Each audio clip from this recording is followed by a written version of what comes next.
Bismillahirrahmanirrahim. Assalamualaikum warahmatullahi wabarakatuh. Sebelumnya perkenalkan, nama saya Muhammad Arman Sidik, kelas I2, mahasiswa manajemen Universitas Teknologi Digital. Pada kesempatan kali ini saya akan mempresentasikan salah satu materi mata kuliah perilaku konsumen, yaitu dengan tema teori motivasi by McClelland. Namun sebelum kita menuju ke materi inti atau pokok pembahasan kali ini, saya akan memaparkan sedikitnya gambaran umum tentang teori motivasi by McClelland. McClelland atau Noto Atmojo pada tahun 2009 mengatakan bahwa dalam diri manusia ada dua motivasi atau motif, yakni motif primer dan motif sekunder. Motif primer atau motif yang tidak dipelajari dan motif sekunder atau motif sosial, atau bisa disebut juga motif yang dipelajari melalui pengalaman serta interaksi dengan orang lain. Motif primer atau motif yang tidak dipelajari ini secara alamiah timbul pada manusia secara biologis. Motif ini mendorong seseorang untuk memenuhi kebutuhan biologisnya seperti makan, minum, seks, dan kebutuhan biologis lainnya. Sedangkan motif sekunder adalah motif yang ditimbulkan karena dorongan dari luar akibat interaksi dengan orang lain atau interaksi sosial. Menurut McClelland, tahun 2005, individu memperoleh sejumlah kebutuhan dari budaya masyarakat yang dipelajari melalui sesuatu yang mereka alami. Budaya masyarakat yang dipelajari sesuatu mereka secara alami, maksudnya secara interaksi sosial yang tadi, khususnya di masa awal kehidupan. Ada 3 kebutuhan yang dipelajari seseorang dari lingkungan, yakni needs for achievement atau kebutuhan berprestasi, itu yang pertama. Yang kedua, needs for affiliation atau kebutuhan berafiliasi. Dan kemudian yang terakhir, needs for power atau kebutuhan berkuasa. Yang pertama yaitu needs for achievement atau kebutuhan berprestasi. Menurut Noto Atmojo tahun 2009, berprestasi adalah suatu dorongan yang ada pada setiap manusia untuk mencapai hasil kegiatannya atau hasil kerjanya secara maksimal. Secara naluri, setiap orang mempunyai kebutuhan untuk mengerjakan atau melakukan kegiatannya lebih baik dari sebelumnya, dan bila mungkin lebih baik dari orang lain.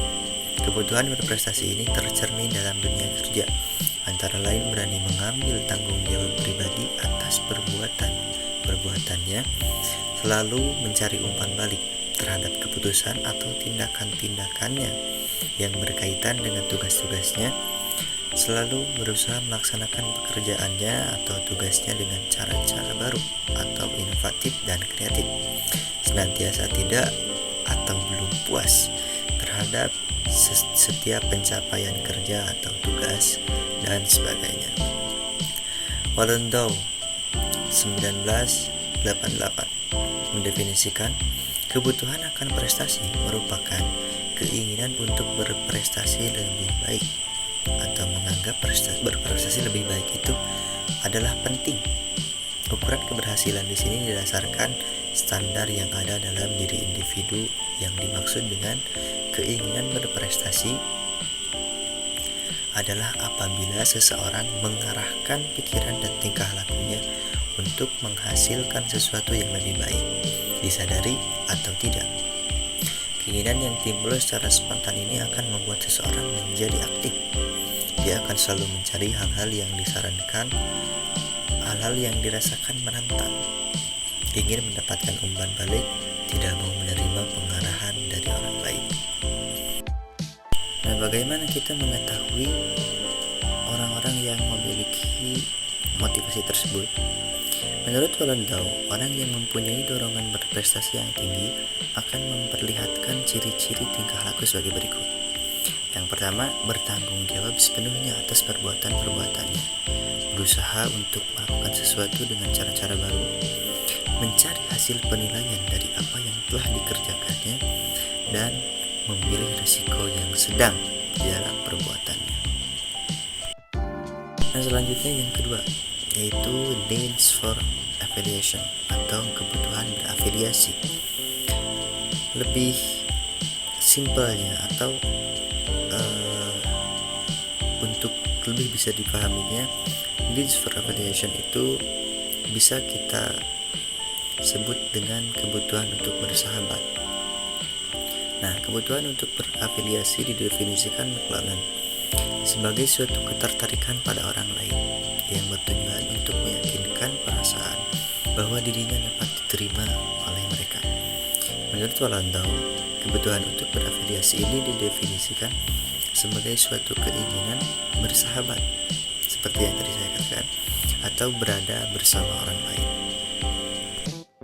Nah, bagaimana kita bisa mengetahui ada seseorang yang mempunyai motivasi yang kedua, yaitu kebutuhan bersahabat?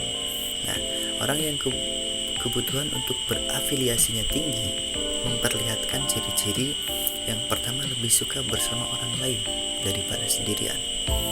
Kedua, sering berhubungan dengan orang lain, misalnya bercakap-cakap lewat telepon. Kemudian lebih memperhatikan segi hubungan pribadi dalam pekerjaan daripada segi tugas-tugas yang ada pada pekerjaan itu. Kemudian melakukan pekerjaannya lebih giat apabila bekerja bersama-sama dengan orang lain. Menjalin pertemanan atau persahabatan dengan orang lain, terutama dengan pergrupnya. Dalam melakukan pekerjaan atau tugas, lebih mementingkan teamwork daripada kerja sendiri. Nah, dalam melakukan tugas atau pekerjaan lebih merasa efektif bekerja bersama dengan orang lain daripada diri sendiri. Setiap pengambilan keputusan berhubungan dengan tugas cenderung meminta persetujuan atau kesepakatan orang lain atau kawan sekerjanya dan sebagainya. Sifatnya dia membutuhkan hubungan persahabatan atau membutuhkan orang lain, intinya seperti itu. Nah, kemudian sampai pada teori motivasi yang terakhir, yaitu needs for power atau kebutuhan berkuasa. Kebutuhan untuk berkuasa didefinisikan McLellan sebagai kebutuhan untuk mengendalikan lingkungan, mempengaruhi perilaku orang lain, dan mengambil tanggung jawab atas mereka. Menurut Landau, ada beberapa indikasi yang menunjukkan tindakan yang bermotif kekuasaan, antara lain melakukan tindakan-tindakan yang bersifat keras, misalnya menyerang, berusaha menimbulkan kesan kepada orang lain, misalnya berusaha menang dalam suatu pemilihan. Nah, kemudian berusaha mengendalikan orang lain, misalnya mengatur cara tingkah laku orang lain. Nah, selanjutnya, menurut McLellan mengemukakan bahwa motivasi kekuasaan mempunyai two face atau dua muka, yaitu yang pertama, kekuasaan sosial atau socialist power. Motivasi ini muncul dalam bentuk pikiran untuk menggunakan kekuasaan demi kepentingan orang lain. Dalam hal kegiatan, orang yang memiliki kekuasaan sosial suka berorganisasi dan biasanya menjadi salah satu pengguna atau anggota. Kemudian yang kedua, kekuasaan pribadi atau personalist power. Motivasi ini muncul dalam bentuk pikiran, menggunakan kekuasaan untuk menaklukkan lawan, untuk memperoleh kemenangan atas lawan. Hidup ini ditandai oleh perasaan kalah menang. Dalam hal kegiatan, kekuatan pribadi ini dimanifestasikan misalnya dengan mengumpulkan barang-barang yang menunjukkan prestasi, minuman keras secara berlebihan. Nah, bagaimana kita bisa mengetahui ada orang yang memiliki motivasi yang ketiga, yaitu ada menurut Usman pada tahun 2010, kebutuhan untuk berkuasa merupakan dorongan untuk mempengaruhi orang lain agar tunduk pada kehendaknya. Orang yang kebutuhannya berkuasa, orang yang kebutuhan berkuasanya tinggi memiliki ciri-ciri. Yang pertama, sangat aktif menentukan arah organisasi. Yang kedua, sangat peka terhadap pengaruh antar pribadi dan kelompok. kemudian mengutamakan prestasi, kemudian mengutamakan tugas kerja daripada hubungan pribadi, dan yang terakhir, suka memerintah dan mengancam dengan sanksi. Nah, dari ketiga kebutuhan atau needs teori motivasi yang dikemukakan oleh McLennan, kita dapat simpulkan ketiga jenis kebutuhan motivasi yang melatar belakangi seseorang ini menurut McLennan merupakan motivasi sosial yang mendasari tingkah laku individu sehari-hari. Hanya saja derajat kekuatannya tidak sama. Pada suatu situasi, mungkin kebutuhan akan persahabatan lebih kuat. Namun, pada suatu situasi lain, mungkin kebutuhan akan kekuasaan yang akan lebih berperan. Jadi, kebutuhan mana yang lebih mendominasi seseorang untuk bertingkah laku sangat dipengaruhi oleh situasi di mana tingkah laku tersebut akan muncul. Motivasi merupakan salah satu aspek dari psikologi. Nah, untuk memahami keadaan psikologinya dan kepribadian lebih lengkap dapat dilakukan dengan psikotes atau tes psikotes. Nah, mungkin itu saja yang dapat Ramdan sampaikan pada presentasi kali ini. Mudah-mudahan dapat bisa difahami oleh kita semua dan bisa bermanfaat bagi kita semua. Sekian, saya Ramdan, mahasiswa manajemen kelas I2 dari Universitas Teknologi Digital. Assalamualaikum warahmatullahi wabarakatuh.